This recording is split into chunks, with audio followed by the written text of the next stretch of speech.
आइए स्टूडेंट, आज हम लोग लाइव प्रोसेस का सेकेंड पार्ट रेस्पिरेशन को पढ़ेंगे। तो सबसे पहले हम लोग ये देखेंगे कि रेस्पिरेशन है क्या। तो आपने पढ़ा होगा डाइजेशन में कि हम लोग जो फूड खाते हैं, अब उसमें से जो डाइजेस्टेड हो जाता है वो चला जाता है आपका ब्लड में। तो उसी डाइजेस्टेड फूड से जो हम लोग एनर्जी निकालते हैं उसी प्रोसेस को कहा जाता है क्या, रेस्पिरेशन।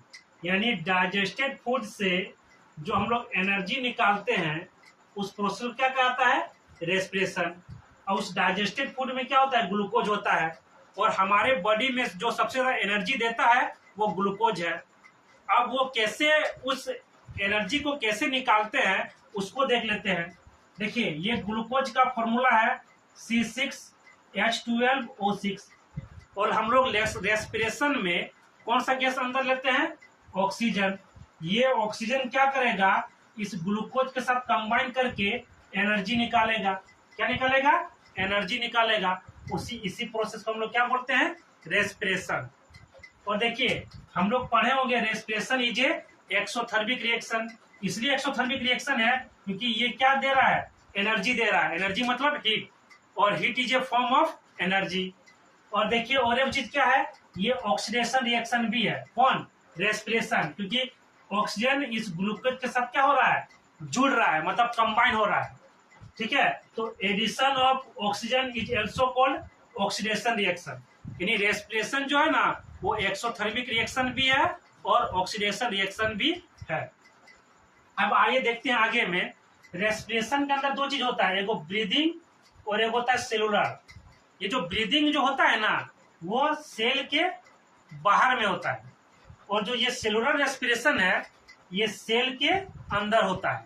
ठीक है, तो आप लोगों ने समझ गया, ब्रीदिंग में दो चीज होता है, ये रेस्पिरेशन में दो चीज होता है, एगो ब्रीदिंग और एगो सेलुलर। अब आते हैं ब्रीदिंग में। तो ब्रीदिंग में दो चीज होता है, एगो इनहेलेशन, एगो एक्सहेलेशन। इनहेलेशन का मतलब होता है जो हम लोग ऑक्सीजन को लेते हैं अपने बॉडी में उसको बोलते हैं इनहेलेशन, और हम लोग जो कार्बन डाइऑक्साइड को बॉडी से बाहर निकालते हैं उसको बोलते हैं एक्सहेलेशन। ठीक है, अब देखते हैं इस इनहेलेशन एक्सहेलेशन में क्या क्या चीज होता है। तो देखिए, हम लोग जो सांस लेते हैं ना वो केवल ऑक्सीजन नहीं लेते हैं, क्योंकि उसमें हम लोग लेते हैं एयर, और एयर में बहुत सारी चीज का क्या होता है, गैस होता है। तो देखिए होता क्या है, हम लोग नाइट्रोजन लेते हैं, कितना, हम लोग नाइट्रोजन लेते हैं 78%, और निकालते भी कितना है, 78%। ठीक है, ऑक्सीजन कितना लिए, 21% लिए ऑक्सीजन, और निकाले कितना, 17%। तो देखिए, लिए ज्यादा और छोड़े कम। इसका मतलब ऑक्सीजन हमारे बॉडी के लिए अच्छा चीज होता है। देखिए, कार्बन डाइऑक्साइड 0.03% लिए और छोड़े कितना, 4.6%। यानी लिए कम छोड़े ज्यादा। यानी कार्बन डाइऑक्साइड जो होता है ना वो हमारे बॉडी के लिए क्या करता है, हार्मफुल है। इसीलिए हम लोग लेते हैं कार्बन डाइऑक्साइड को कम है और छोड़ते ज्यादा है। अब हम लोग देखेंगे क्या, सेलुलर रेस्पिरेशन को। अब हम लोग पढ़ते हैं रेस्पिरेटरी सिस्टम। तो देखिए, रेस्पिरेशन में जो जो ऑर्गन हेल्प करता है वो सभी ग्रुप मिलकर क्या बनता है, एक रेस्पिरेटरी सिस्टम बनता है ना। तो देखिए, हम लोग जो ऑक्सीजन लेते हैं वो कैसे कैसे हमारे बॉडी में इंटर मारता है उसके बारे में समझते हैं। सबसे पहले कहाँ जाएगा वो, नोस्ट्रिल्स, उसके बाद नेसल पैसेज, उसके बाद नेसल कैविटी, उसके बाद फेरिंग्स, उसके बाद लेरिंग्स, उसके बाद trachea, bronchi, bronchioles, alveoli, blood cell, उसके बाद माइटोकॉन्ड्रिया। और हम लोग लेते हैं ऑक्सीजन और छोड़ते क्या है, कार्बन डाइऑक्साइड। तो फिर कार्बन डाइऑक्साइड इधर से क्या होगा, फिर ऐसे ऐसे एकदम उल्टा से निकल जाएगा। जैसे यहाँ से माइटोकॉन्ड्रिया, फिर सेल, फिर ब्लड कैपिलरी, उस तरह करके नोस्ट्रिल से हम लोग कार्बन डाइऑक्साइड को क्या करेंगे, बाहर निकाल देंगे। लेते हैं ऑक्सीजन और छोड़ते हैं कार्बन डाइऑक्साइड। अब आते हैं एक एक करके हम लोग इस सब के बारे में समझते हैं कि ऑक्सीजन कैसे हमारे बॉडी में क्या करता है, जाता है, और उधर से कार्बन डाइऑक्साइड कैसे वापस निकलता है। तो देखिए, सबसे पहले हम लोग पढ़ेंगे नोस्ट्रिल्स के बारे में। तो हम लोग के जो नाक में जो दो छेद है उसको हम लोग क्या बोलते हैं, नोस्ट्रिल्स। और उस नाक के अंदर में बाल होते हैं और म्यूकस होते हैं। इन दोनों का क्या काम है, हम लोग जो ऑक्सीजन हवा लेते हैं उसको फिल्टर करना किसका काम है? हेयर और म्यूकस का। वो क्या करता है? हमारे एयर को फिल्टर करता है। उसके बाद ये जो हम लोग का दो गो ओपनिंग है ना, ये दोनों कन्वर्ज होके एक पैसेज बनाता है जिसको बोलते हैं नेजल पैसेज। उसके बाद वो एयर यहाँ पर आता है नेसल पैसेज में, उसके बाद कहाँ जाता है? नेजल कैविटी में। इन दोनों का ही काम है एयर को फिल्टर करना और थोड़ा गर्म कर देना, वार्म कर देना, और उसको हल्का मॉइस्ट कर देना। उसके बाद कहाँ पर आता है हवा? फेरिंग्स में। कहाँ आता है? फेरिंग्स में। देखिए ये फेरिंग्स है। इस यहाँ पर जो आएगा ना, उसमें आपका फूड भी आता है और हवा भी आता है, यानी ये दोनों कॉमन रास्ता है। इस फेरिंग्स में हवा भी आएगा और फूड भी आएगा। उसके बाद कहाँ जाता है? लेरिंग्स में। लेरिंग्स जिसको हम लोग वॉइस बॉक्स भी बोलते हैं। क्या बोलते हैं? Voice box. देखिए यहाँ पर लेरिंग्स है। उसके बाद ये कहाँ जाता है? ट्रेकिया में। और ट्रेकिया को ही हम लोग क्या बोलते हैं? Wind pipe. और ये जो ट्रेकिया है ना, इसमें आप देख सकते हैं ये वाला है ना, इसको कार्टिलेज बोलते हैं। क्या बोलते हैं? कार्टिलेज। और ये किस शेप का होता है? तो सी शेप का होता है। ये कार्टिलेज इसलिए दिया जाता है ताकि ट्रेकिया जो है ना, वो एक दूसरे को टच ना करे, यानी कोलैप्स ना करे, इसीलिए वो क्या दिया जाता है? कार्टिलेज दिया जाता है। उसके बाद अब देखिए ये जो ट्रेकिया है ना, ये ट्रेकिया जो है आगे चल के दो पार्ट में वो डिवाइड हो जा रहा है। इसको क्या बोलते हैं?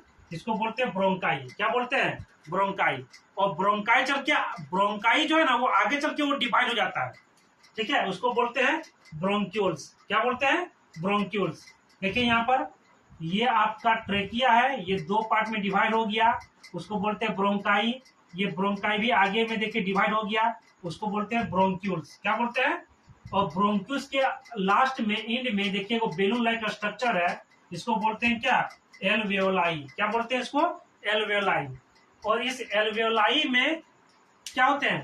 ब्लड कैपिलरीज होते हैं, मतलब उसको पूरा ब्लड से वो ढका रहता है ना। और ये ब्लड किसके पास जाएगा? सेल के पास। और सेल के पास किसके पास? माइटोकॉन्ड्रिया के पास जाएगा। ठीक है, अब हम लोग क्या पढ़ेंगे?